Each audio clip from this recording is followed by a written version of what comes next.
রক্তের কোনো সম্পর্ক নেই, তবুও অচেনা অজানা এক মানুষের মৃত্যুর খবর শুনে হৃদয়টা এমনভাবে ভেঙে পড়েছে।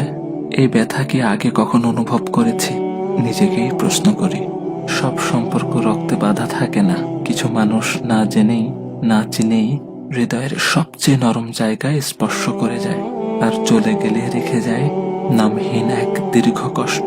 কেন জানি মনে হচ্ছে এই শোকটা শুধু তার চলে যাওয়ার নয়, এ যেন মানবতার এক নীরব অংশের বিদায়। চেনা ছিল না, কথা হয়নি কখনো, তবু তার অনুপস্থিতি হৃদয়ে গভীর শূন্যতা রেখে গেছে।